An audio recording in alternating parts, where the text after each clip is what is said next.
ഈ artificial intelligence ഇന്ന് എല്ലാവരും പേടിക്കുന്ന ഒരു കാര്യമാണ്. ആർട്ടിഫിഷ്യൽ ഇൻ്റലിജൻസ് നമ്മുടെ ജോലികൾ എടുത്തുകൊണ്ട് പോകുമോ? നമുക്കിനിയിപ്പോൾ റീസ്കിൽ അല്ലെങ്കിൽ അപ്സ്കിൽ ചെയ്തില്ല എന്നുണ്ടെങ്കിൽ ഇന്നുണ്ടാകുന്ന ജോലികളൊന്നും നാളെ ഉണ്ടാവില്ല എന്നുള്ള പേടികൾ എല്ലാവർക്കും ഉണ്ട്.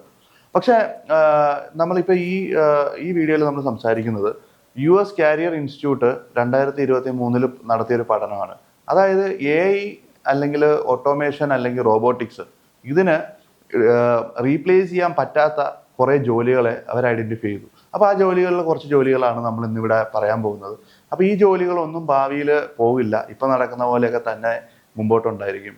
അതിൽ ഒന്നാമത്തെ ജോലിയാണ് നഴ്സിംഗ് പ്രാക്ടീഷണേഴ്സ് എന്ന് പറയുന്നത്. അതായത് നമ്മുടെ കേരളത്തിൽ നിന്ന് ഏറ്റവും കൂടുതൽ ആൾക്കാർ ഒന്നെങ്കിൽ കെയർ ഹോം അല്ലെങ്കിൽ നഴ്സിംഗ് റിലേറ്റഡ് ആയിട്ട് വിദേശത്തൊക്കെ പോയി ജോലി ചെയ്യുന്ന ആൾക്കാരാണല്ലോ.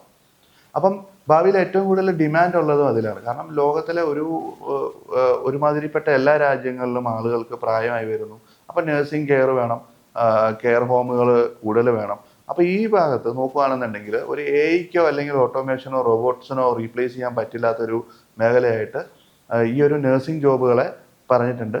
അപ്പോൾ ഇത് പറഞ്ഞിരിക്കുന്നത് US കാരിയർ ഇൻസ്റ്റിറ്റ്യൂട്ടാണ്. അതുകൊണ്ട് തന്നെ ആധികാരികമായിട്ടുള്ള ഡേറ്റാസ് വെച്ചിട്ടാണ് പറയുന്നത്. അപ്പോൾ അതിലൊക്കെ റോബോട്ടിനെ എന്തുകൊണ്ട് പ്ലേസ് ചെയ്യാൻ പറ്റില്ല എന്ന് ചോദിച്ചു കഴിഞ്ഞ് കഴിഞ്ഞാൽ എക്സ്പെൻസ് ആണ്. കാരണം ഒരു റോബോട്ടിനെ ക്രിയേറ്റ് ചെയ്യുക അല്ലെങ്കിൽ ഇതിന് വേണ്ടിയിട്ടുള്ള റോബോട്ട്സിനെ ക്രിയേറ്റ് ചെയ്യുക, ഡിപ്ലോയ് ചെയ്യുക, ഇതിനൊക്കെ വളരെയധികം എക്സ്പെൻസ് ഉള്ള കാര്യങ്ങളാണ്.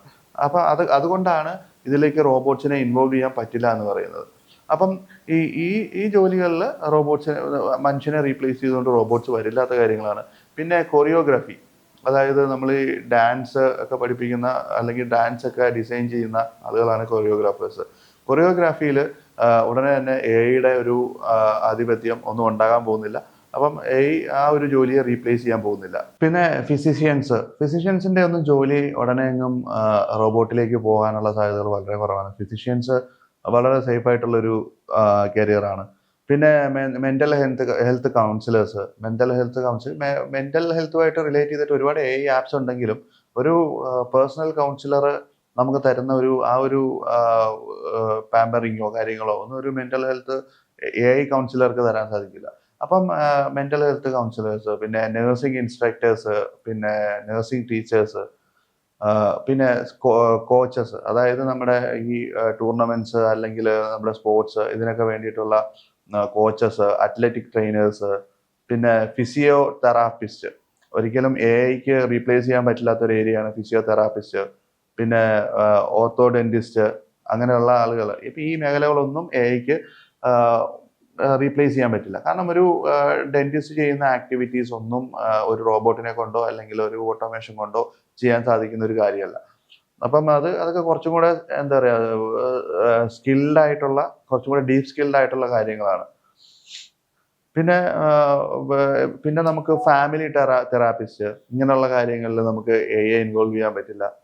പിന്നെ ആർട്ട് തെറാപ്പീസ്, മ്യൂസിക് തെറാപ്പീസ്, ഇങ്ങനെയുള്ള കാര്യങ്ങളൊക്കെ AI ക്രിയേറ്റ് ചെയ്ത മ്യൂസിക്കിന് ആ ഒരു എന്താ പറയുക തെറാപ്പി ഫീൽ കൊണ്ടുവരാനായിട്ട് സാധിക്കുമെന്നൊന്നും പറയാൻ പറ്റില്ല. പിന്നെ സോഷ്യൽ വർക്കേഴ്സ് വളരെയധികം ഡിമാൻഡുള്ള ഒരു ജോലിയാണ് സോഷ്യൽ വർക്കേഴ്സിന്റെ ജോലി എന്ന് പറയുന്നത്. ഈ സോഷ്യൽ വർക്കേഴ്സിനെ ഒന്നും റീപ്ലേസ് ചെയ്യാനായിട്ട് റോബോട്ട്സിനോ അല്ലെങ്കിൽ AIക്കോ സാധിക്കില്ല. കാരണം അതിലൊക്കെ ഒരുപാട് ഫിസിക്കൽ ആൻഡ് മെന്റൽ വർക്ക്സും ഇൻവോൾവ് ആണ്. അപ്പോൾ ഈ ഫിസിക്കൽ വർക്ക്സ് ഒന്നും ചെയ്യാനായിട്ട് ഈ സോഷ്യൽ വർക്കേഴ്സ് ചെയ്യുന്ന പോലെ, അത് പല മേഖലകളിലും പോയിട്ടായിരിക്കും അവർ സോഷ്യൽ വർക്ക് ചെയ്യുന്നത്. അതായത് പല NGOസുമായിട്ടൊക്കെ ചേർന്ന് പല ഏരിയകളിലും പോയി അവിടെയൊക്കെ ആയിരിക്കും ഇവർ പ്രവർത്തിക്കുന്നത്. അപ്പോൾ അതിനെയൊക്കെ സപ്പോർട്ട് ചെയ്യാനല്ലാതെ AIക്ക് അവരെ റീപ്ലേസ് ചെയ്യാൻ സാധിക്കില്ല എന്നുള്ളത് നമുക്ക് പറയേണ്ട കാര്യമാണ്. പിന്നെ മെൻ്റൽ ഹെൽത്ത്, ബയോമെഡിക്കൽ എഞ്ചിനീയേഴ്സ്, പിന്നെ സൈക്കോളജി ടീച്ചേഴ്സ്, ഇങ്ങനെയുള്ള കാര്യങ്ങളിലൊന്നും AIക്ക് കാര്യമായിട്ടുള്ളൊരു മാറ്റം കൊണ്ടുവരാൻ സാധിക്കില്ല. പിന്നെ ഫിറ്റ്നസ് ആൻഡ് വെൽനസ് കോർഡിനേറ്റേഴ്സ്, AIയെ കൊണ്ട് സാധിക്കില്ലാത്തൊരു കാര്യമാണ്. നമുക്കൊരു ഫിറ്റ്നസ് ആൻഡ് വെൽനസ് കോർഡിനേറ്റേഴ്സ്, നമുക്ക് അവരുടെ ഒരു നമ്മൾ മിക്കവാറും വെൽനസ് കോർഡിനേഴ്സിനോ അല്ല ഫിറ്റ്നസ് കോർഡിനേഴ്സിനോ നമ്മൾ ജിമ്മിലൊക്കെ പോകുമ്പോൾ നമുക്ക് ട്രെയിനേഴ്സൊക്കെ ഉണ്ടാവും. അപ്പോൾ ആ ഭാഗത്തേക്കൊന്നും AIക്ക് വന്നിട്ട് നമ്മളെ ഹെൽപ്പ് ചെയ്യാൻ സാധിക്കുകയില്ല എന്നുള്ളതാണ്. പിന്നെ സോയിൽ ആൻഡ് പ്ലാന്റ് സയൻറ്റിസ്റ്റ്, അവിടെയും AIയുടെ ഒരു എന്താ പറയുക, AI ഓട്ടോമേഷൻ്റെ ഒരു അഭാവമുണ്ട്. കാരണം നമുക്ക് സോയിലിനെ വേണമെങ്കിൽ പല സെൻസേഴ്സ് അല്ലെങ്കിൽ സോയിൽ മോയ്സ്ചർ സെൻസേഴ്സോ ഇങ്ങനെയുള്ള സെൻസേഴ്സൊക്കെ വെച്ച് നമുക്ക് മോയ്സ്ചറോ അല്ലെങ്കിൽ സോയിലിൻ്റെ ഘടനയോ ഒക്കെ നമുക്ക് ടെസ്റ്റ് ചെയ്യാൻ സാധിക്കും. പക്ഷേ അതിൽ കൂടുതൽ അതിനകത്തൊരു ഹ്യൂമൻ ഇൻവോൾവ്മെന്റും കൂടെ ഉണ്ടെങ്കിൽ മാത്രമേ നമുക്ക് ആ കാര്യങ്ങൾ ഒരു പൂർണ്ണ രീതിയിലേക്ക് എത്തിക്കാൻ പറ്റുള്ളൂ. ആർട്ട്, ഡ്രാമ, മ്യൂസിക് ഇങ്ങനെയുള്ള കാര്യങ്ങളൊന്നും നമുക്ക് AI ഇൻവോൾവ് ചെയ്യാൻ സാധിക്കില്ല. പിന്നെ സൈക്കാട്രിസ്റ്റ്, ആൻഡ്രോപോളജി, ആർക്കിയോളജി ടീച്ചേഴ്സ്, പിന്നെ ഫിസിസിസ്റ്റ്, ആർക്കിടെക്ചർ ടീച്ചേഴ്സ്, ആർക്കിടെക്ചേഴ്സ് ഒക്കെ പഠിപ്പിക്കുന്ന ടീച്ചേഴ്സ്, പിന്നെ nursing midwives, emergency medical technician, ഇങ്ങനെയുള്ള കാര്യങ്ങളിലൊക്കെ നമുക്ക് എന്താ പറയുക, ഇങ്ങനെയുള്ള കാര്യങ്ങളിലൊന്നും തന്നെ നമുക്ക് ഈ റോബോട്ടിക്സോ അല്ലെങ്കിൽ AI റിലേറ്റഡ് ആയിട്ടുള്ള കാര്യങ്ങളെ നമുക്ക് ഇൻവോൾവ് ചെയ്യാൻ സാധിക്കില്ല. ഇനി ഒരുപാട് ജോലികളുണ്ട്. സെക്യൂരിറ്റി മാനേജർ, സിവിൽ എഞ്ചിനീയേഴ്സ്, ഇതൊക്കെ ഞാൻ പറഞ്ഞ കുറച്ച് കാര്യങ്ങൾ. അപ്പം AI കൊണ്ട് എല്ലാ ജോലികളും ചെയ്യാൻ സാധിക്കുമോ എന്ന് ചോദിച്ചു കഴിഞ്ഞാൽ എല്ലാ ജോലികളും ചെയ്യാൻ സാധിക്കില്ല. AI അല്ലെ റോബോട്ടിക്സിനെ കൊണ്ട്. അപ്പൊ എല്ലാ മേഖലകളിലും റീപ്ലേസ് ചെയ്യാൻ പറ്റുമോ എന്ന് ചോദിച്ചു കഴിഞ്ഞാൽ റീപ്ലേസ് ചെയ്യാൻ സാധിക്കില്ല. അപ്പം ഈ ജോലികളിലൊക്കെ, അതായത് ഈ ജോലികളല്ല, ഇവര് ഏകദേശം ഒരു 65ഓളം ജോലികൾ മെൻഷൻ ചെയ്തിട്ടുണ്ട്. അപ്പൊ ഈ 65ഓളം ജോലികളിൽ നമുക്ക് AI അല്ലെങ്കിൽ റോബോട്ടിക്സ് അല്ലെങ്കിൽ ഓട്ടോമേഷനെ നമുക്ക് ഇൻവോൾവ് ചെയ്യിപ്പിക്കാൻ പറ്റില്ലാത്ത, അല്ലെങ്കിൽ റിയൽ ഹ്യൂമൻസ് തന്നെ വേണ്ട മേഖലകളാണ് ഇതൊക്കെ. അപ്പൊ ഈ മേഖലകൾ നമുക്ക് ലെസ് ട്രിഗേർഡ് അല്ലെങ്കിൽ റിസ്ക് കുറഞ്ഞ, AI-യുടെ റിസ്ക് കുറഞ്ഞ മേഖലകൾ എന്ന് വേണമെങ്കിൽ നമുക്ക് ഇതിനെ വിശേഷിപ്പിക്കാം. അപ്പൊ ഇങ്ങനെയുള്ള മേഖലകളെ ഐഡന്റിഫൈ ചെയ്യാൻ വേണ്ടി ഞാൻ ആ US കരിയർ ഇൻസ്റ്റിറ്റ്യൂട്ടിന്റെ ഒരു 65 ജോലികൾ അവർ മെൻഷൻ ചെയ്തിരിക്കുന്ന ആ ഒരു വെബ്സൈറ്റിന്റെ ലിങ്ക് ഞാൻ ഇട്ട് തരാം. അപ്പൊ ആ ഒരു ലിങ്കിൽ നിങ്ങൾക്ക് കയറി നോക്കിക്കൊണ്ട് ഇനി ഭാവിയിൽ ഏതൊക്കെ ജോലികളാണ് സേഫ് ആയിട്ട് നിങ്ങൾക്ക് ചെയ്യാൻ പറ്റുന്നത് എന്ന് വേണമെങ്കിൽ അറിയണമെങ്കിൽ അറിയാം.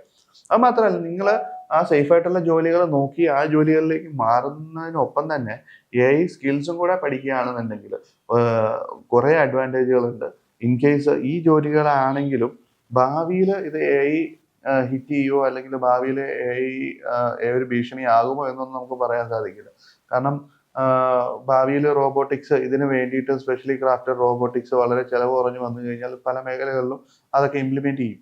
അപ്പം ഇപ്പം ഉടനെയെങ്ങും ഈ ഒരു ജോലികൾക്കൊന്നും ഈ പ്രശ്നങ്ങളില്ല എന്നുള്ളത് മാത്രമാണ് നമുക്ക് പറയാൻ സാധിക്കുന്നത്. പിന്നെ നമുക്ക് റിസ്ക് ഫ്രീ ആയിട്ട് കൺസിഡർ ചെയ്യാവുന്ന ഒരു മേഖലയാണ് emergency medical technicians, security managers, civil engineers. Civil engineers ഒന്നും ഈ ഒരു ഉടനെയെങ്ങും ഈ ഒരു സിവിൽ എഞ്ചിനീയേഴ്സിന്റെ മേഖലകളിൽ ഇത്രത്തോളം ഒരു AI-യുടെ കടന്നുവരവ് ഉടനെയെങ്ങും ഉണ്ടാകാൻ സാധ്യതയില്ലാത്ത മേഖലയാണ്.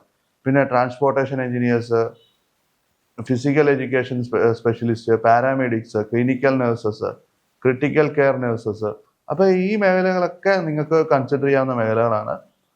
ഒപ്പം തന്നെ പിന്നെ ഫയർ ഫൈറ്റേഴ്സ്. അതിപ്പോ ഒരു അഗ്നിബാധ ഉണ്ടായി കഴിഞ്ഞു കഴിഞ്ഞാൽ അവിടെ ഫയർ ഫൈറ്റ് ചെയ്യാൻ വേണ്ടി നമുക്ക് റോബോട്ടിനെ അയക്കാമോ എന്ന് ചോദിച്ചാൽ റോബോട്ട്സ്, അതിന് വേണ്ടിയിട്ടുള്ള റോബോട്ട്സ് ഉണ്ട്. പക്ഷേ ഈ റോബോട്ട്സിനെ ഓപ്പറേറ്റ് ചെയ്യാനായിട്ട് ആ കൂട്ടത്തിൽ തന്നെ ആളുകളുടെ ആവശ്യമുണ്ട്.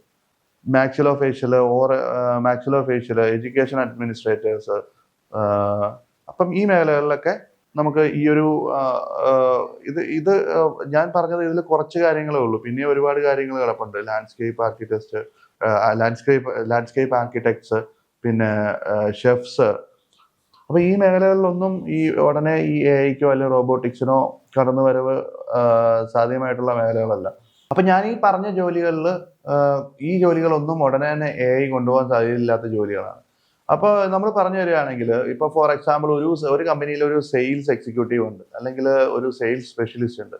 അപ്പം ഇപ്പം അവർക്കൊരു എൻക്വയറി വരികയാണ്. ഈ എൻക്വയറിയുടെ ആദ്യത്തെ ലെവൽ അവർക്ക് വേണേൽ AI യൂസ് ചെയ്തുകൊണ്ട് പല കാര്യങ്ങളും ചെയ്യാം. അതായത് വാട്സപ്പ് ബോട്ടുകൾ ക്രിയേറ്റ് ചെയ്ത് വേണമെന്നുണ്ടെങ്കിൽ കസ്റ്റമറിനെ എൻഗേജ് ചെയ്ത് നിർത്താനും ആ കസ്റ്റമറിന് വേണ്ട പ്രൈമറി ഡേറ്റാസ്, ആ പ്രോഡക്റ്റിനെ കുറിച്ചുള്ള ഡീറ്റെയിൽസും കാര്യങ്ങളും ഒക്കെ കൊടുക്കാനായിട്ട് സാധിക്കും. ഒരു സെക്കൻഡറി ലെവലിലേക്ക് വരുമ്പോഴത്തേന് ആ കസ്റ്റമറിനെ ഡയറക്റ്റ് അവിടെ നിന്ന് ഒരു AI ഏജന്റിനെ കൊണ്ട് കോൾ ചെയ്യിപ്പിച്ച് ആ AI ഏജന്റ് ആ കസ്റ്റമേഴ്സിന്റെ ക്വയറീസ് ആൻസർ ചെയ്യിപ്പിക്കാൻ സാധിക്കും. അത് സെക്കൻഡ് ലെവൽ ഓഫ് എൻഗേജ്മെന്റ്. അപ്പോൾ ഒരു തേർഡ് ലെവൽ, ഒരു ക്ലോഷർ ലെവലിലേക്ക് വരുമ്പോഴത്തേനും, ഒരു ഫൈനൽ സ്റ്റെപ്പിലേക്ക് വരുമ്പോൾ, ക്ലോഷർ ലെവലിലേക്ക് വരുമ്പോൾ അവിടെ ഒരു ഫിസിക്കൽ പേഴ്സൺ തന്നെ വേണം. കാരണം എന്താണെന്ന് വെച്ച് കഴിഞ്ഞാൽ എപ്പോഴും ഒരു സെയിൽ ക്ലോസ് ചെയ്യുമ്പോൾ ഒരു ഫിസിക്കൽ പേഴ്സൺ കൊടുക്കുന്ന ആ ഒരു പാമ്പറിങ്, അല്ലെന്നുണ്ടെങ്കിൽ ഒരു ഫിസിക്കൽ പേഴ്സണ് കൊടുക്കാൻ പറ്റുന്ന ആ ഒരു കോൺഫിഡൻസ് AI-ക്ക് കൊടുക്കാൻ സാധിക്കില്ല. കാരണം നാളെ ആ ഒരു പ്രോഡക്റ്റ് മേടിക്കുന്ന കസ്റ്റമേഴ്സിന് എന്തെങ്കിലും ഒരു പ്രശ്നം ഉണ്ടായി കഴിഞ്ഞാൽ അയാൾക്ക് AI-യോട് വന്ന് കംപ്ലൈന്റ് ചെയ്യാൻ പറ്റില്ല. പക്ഷെ ഒരു ഫിസിക്കൽ പേഴ്സൺ ആണെന്നുണ്ടെങ്കിൽ അയാൾക്ക് അവിടെ വന്ന് കംപ്ലൈന്റ് ചെയ്യാം. അപ്പൊ അങ്ങനെയുള്ള മേഖലകളിലൊക്കെ ഒരു സെയിൽസ് ക്ലോഷർ, ഒരു സെയിൽസ് സ്പെഷ്യലിസ്റ്റ്, ഇങ്ങനെയുള്ള മേഖലകളിലൊന്നും ഈ ജോലികൾക്കൊന്നും വലിയ പ്രശ്നങ്ങൾ ഉണ്ടാവില്ല. ഇനി നാളെ പറയുകയാണെന്നുണ്ടെങ്കിൽ നഴ്സിംഗ് ജോലി എന്ന് പറയുമ്പോൾ നമ്മൾ ഇന്ന് കേരളത്തിൽ നിന്ന് ഏറ്റവും കൂടുതൽ ആളുകൾ വിദേശത്തോട്ടൊക്കെ പോകുന്ന ജോലിയാണ് നഴ്സിംഗ് എന്ന് പറയുന്നത്. അപ്പൊ നാളെ ഒരു റോബോട്ടിനെ കൊണ്ടുവന്ന് അല്ലെങ്കിൽ ഒരു റോബോട്ടിനെ കൊണ്ടുവന്ന് രോഗിയെ പരിചരിക്കാൻ നോക്കിക്കഴിഞ്ഞാൽ ഈ റോബോട്ടിനൊന്നും ഒരു ഹ്യൂമന് വരുന്ന ആ ഒരു വികാരങ്ങളോ അല്ലെങ്കിൽ ആ ഒരു കെയറോ ഒന്നും റോബോട്ടിന് കൊടുക്കാൻ സാധിക്കില്ല. അത് ജസ്റ്റ് ഒരു യന്ത്ര മനുഷ്യനാണ്. അപ്പം അത് മാത്രമല്ല, അങ്ങനെയൊക്കെ ഡിപ്ലോയ് ചെയ്യണമെന്നുണ്ടെങ്കിൽ ഭയങ്കര കോസ്റ്റ്ലി ആയിട്ടുള്ള അഫയേഴ്സും ആയതുകൊണ്ട് തന്നെ ആ ഒരു മേഖലകളെ ഒന്നും ഉടനെ ബാധിക്കില്ല. ഒരു സിവിൽ ആർക്കിടെക്ട്സിന്റെ കാര്യം പറയുകയാണെന്നുണ്ടെങ്കിൽ ഒരു സിവിൽ ആർക്കിടെക്ട്സ് അദ്ദേഹത്തിന്റെ ഒരു പ്ലാൻ, അത് വേണമെങ്കിൽ ആ പ്ലാൻ വേണമെങ്കിൽ AI വഴി ജനറേറ്റ് ചെയ്തിട്ട് വേണമെങ്കിൽ കസ്റ്റമറിന് കൊടുക്കാം. പക്ഷെ അവിടെ നടക്കുന്ന ഓരോ കാര്യങ്ങളെയും ഒരു മോണിറ്റർ ചെയ്യാനോ അല്ലെങ്കിൽ ആ ഒരു കാര്യങ്ങൾ മോണിറ്റർ ചെയ്തുകൊണ്ട് ക്ലയൻസിന് നല്ലൊരു പ്രോഡക്റ്റ് അല്ലെങ്കിൽ നല്ലൊരു വീട് പണിത് കൊടുക്കാനോ AI അല്ല റോബോട്ടിനെ കൊണ്ട് സാധിക്കില്ല. അപ്പൊ അവിടെ മാൻ പവർ തന്നെ വേണ്ടി വരും. അപ്പൊ ഇങ്ങനെയുള്ള മേഖലകളിലൊക്കെ ഈ ഒരു മാൻ പവർ തന്നെ നമുക്ക് വേണ്ടി വരും. അപ്പൊ അത് ഉടനെ ഈ ജോലികളൊന്നും പോകില്ല, ഈ ജോലികളെ ഒന്നും വലുതായിട്ട് ബാധിക്കില്ല. പക്ഷെ ഇതിനകത്ത് പതുക്കെ കുറെ ഓട്ടോമേഷനുകൾ ഉണ്ടാവും. അതായത് ഇതിനകത്ത് ആളുകളുടെ എണ്ണം കുറച്ചുകൊണ്ട് ഈ ജോലികൾ വൃത്തിയായിട്ട് ചെയ്യാൻ പറ്റുന്ന രീതിയിലുള്ള ഓട്ടോമേഷനോ അല്ലെങ്കിൽ മെഷീനറീസോ ഒക്കെ ഇംപ്ലിമെന്റ് ആകാം. പക്ഷെ എന്നാലും ഒരു ലോങ് ടൈമിലേക്ക് ഈ ജോലികളിലൊന്നും അധികം വലിയ രീതിയിൽ ബാധിക്കാനുള്ള സാധ്യതകൾ ഉണ്ടാവില്ല. അപ്പൊ ഇതൊക്കെയാണ് ഈ AI റിലേറ്റഡ് ഭാവിയിലെ AI കാരണം ജോലി പോകാൻ സാധ്യതയില്ലാത്ത കുറെ മേഖലകൾ. അപ്പൊ ഈ വീഡിയോ ഇഷ്ടപ്പെട്ടെങ്കിൽ എല്ലാവരും ലൈക്ക് ചെയ്യുക, കമന്റ് ചെയ്യുക, സബ്സ്ക്രൈബ് ചെയ്യുക. Thank you.